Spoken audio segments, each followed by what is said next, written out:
જો તમારા ઘરમાં અચાનક આ વસ્તુઓ થવા લાગે તો સમજી જજો કે દેવી શક્તિનો પ્રવેશ થયો છે. ચોંકાવનારા શુભ સંકેતો. ભક્તો, આજે હું તમને એવી વાત જણાવવાનો છું જે સાંભળીને કદાચ તમારા રૂવાડા ઊભા થઈ જશે.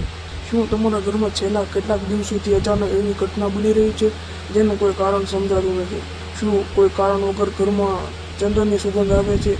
શું પૂજા ઘરમાં પ્રવેશતા જ મનને અદ્ભુત શાંતિ અનુભવાય છે? શું તમને વારંવાર માતાજી મંદિર અથવા પ્રકાશના સ્વપ્નો આવે છે? જો આમાંથી એક પણ વાત તમારી સાથે બની રહી હોય તો આ વિડીયો અંત સુધી જરૂર જુઓ, કારણ કે આજે આપણે જાણીશું એવા રહસ્ય અને શુભ સંકેતો વિશે જેને ઘણા લોકો દેવકૃપા અને સકારાત્મક આધ્યાત્મિક ઉર્જા સાથે જોડે છે. અને ખાસ વાત એ છે કે છેલ્લો સંકેત તો એવો છે કે જે દરેકને જોવો મળતો નથી. તો ચાલો શરૂ કરીએ. દેવી શક્તિના આગમનના શુભ સંકેતો. ભક્તો, આપણા શાસ્ત્રો, પરંપરા અને લોકમાન્યતાઓમાં કહેવાય છે કે જ્યારે ઘરમાં સકારાત્મક ભક્તિ અને શુભ ઉર્જા વધે છે ત્યારે કેટલાક વિશેષ સંકેતો જોવા મળે છે. પહેલું, અચાનક દિવ્ય સુગંધ આવવી. ઘરમાં કોઈ અગરબત્તી કે સુગંધિત વસ્તુ ન હોવા છતાં અચાનક ચંદન, ફૂલ, ધૂપ કે કુમકુમ જેવી સુગંધ અનુભવાય. ઘણા ભક્તો માને છે કે આ ઘરમાં સકારાત્મક આધ્યાત્મિક વાતાવરણ વધવાનો સંકેત હોઈ શકે છે. બીજું, પૂજા ઘરમાં વિશેષ શાંતિ અનુભવી. કેટલાક લોકો કહે છે કે જ્યારે તેઓ પૂજા ઘરમાં બેસે છે ત્યારે મનના બધા વિચારો શાંત થઈ જાય છે. અંદરથી એક એવી અજાણી ખુશી અને હળવાશ અનુભવાય છે, જાણે કોઈ દિવ્ય શક્તિ તમને આશીર્વાદ આપી રહી હોય એવો અનુભવ થાય. ત્રીજું, વારંવાર શુભ સપનો આવવા. જો તમને વારંવાર મંદિર, દીવો, પ્રકાશ, ફૂલ, ગાય, નદી અથવા માતાજી જેવા શુભ પ્રતીકોના સ્વપ્નો આવે તો ઘણા લોકો તેને શુભ સંકેત માને છે. આવા સ્વપ્નો મનમાં સકારાત્મક અને વિશ્વાસ વધારતા હોય છે. ચોથું, ઘરમાં ઝઘડા અને સકારાત્મકતા ઘટવા લાગે. જ્યાં પહેલાં નાની નાની વાતોમાં ઝઘડા થતા ત્યાં અચાનક શાંતિ અને પ્રેમ વધવા લાગે. પરિવારના સભ્યો વચ્ચે સમજણ વધે. ઘરમાં હાસ્ય અને આનંદનું વાતાવરણ રહે. આને પણ ઘણા લોકો શુભ પરિવર્તનનો સંકેત માને છે. પાંચમું, દીવો લાંબા સમય સુધી શાંત જળવાઈ રહે. પૂજા દરમિયાન જો દીવાનો જ્યોત સ્થિર અને શાંત રહે તો તેને ઘણા ભક્તો શુભ માને છે. તે ભક્તિના વાતાવરણને એકાગ્રતાનું પ્રતીક માનવામાં આવે છે. છઠ્ઠું, ભજન અને ભગવાન તરફ મન ખેંચાવું. અચાનક ભજન સાંભળવાનું મન થવું. માતાજીનું નામ જપવાથી ઈચ્છા વધવી. મંદિરે જવાની તીવ્ર લાગણી થવી.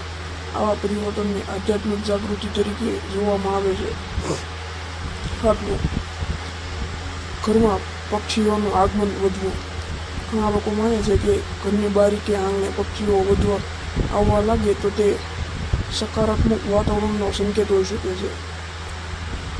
ખાસ કરીને સવારે પક્ષીઓનો મધુર અવાજ ઘરમાં આનંદ લાવે છે. આઠમું, વારંવાર શુભ સંયોગો બનવા. જે કામ લાંબા સમયથી અટક્યું હોય તે ધીમે ધીમે પૂરા થવા લાગે. અચાનક સારી તક મળવી, નવા માર્ગ ખોલવા. ઘણા લોકો આવા પરિવર્તનને શુભ સમયની શરૂઆત માને છે. નવમું, પૂજા ઘરમાં વધુ સમય વિતાવવાનું મન થવું. પહેલાં 5 મિનિટ પણ ન બેસી શકતા હોય અને હવે કલાકો સુધી ભજન કે પ્રાર્થના કરવાની ઈચ્છા થવા લાગે. આ મનની અંદર વધતી ભક્તિનું પ્રતીક હોઈ શકે છે. 10મું, ઘરમાં સકારાત્મક ઉર્જાનો અનુભવ. ઘરમાં પ્રવેશતા જ હળવાશ અનુભવાય. તણાવ ઓછો લાગે, મન પ્રસન્ન રહે.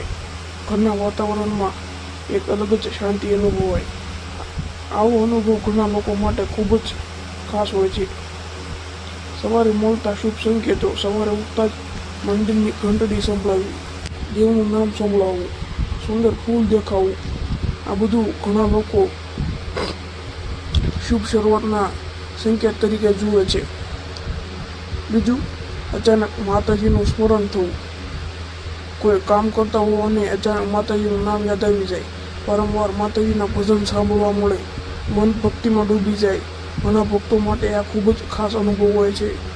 ભક્તો, આવા સંકેતો વિશે અલગ અલગ માન્યતાઓ છે, પરંતુ એક વાત નિશ્ચિત છે કે જ્યાં ભક્તિ, સારા કર્મ, દયા, સત્ય અને સકારાત્મક વિચારો હોય ત્યાં ઘરમાં સુખ, શાંતિ અને આનંદ જરૂર વધે છે.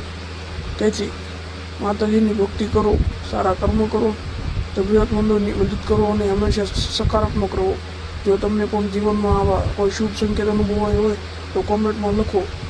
જય માતાજી. વિડીયો જરૂર શેર કરજો. ગમ્યો હોય તો લાઈક કરજો અને સબસ્ક્રાઈબ કરજો. જય માતાજી. જય અંબેમાં.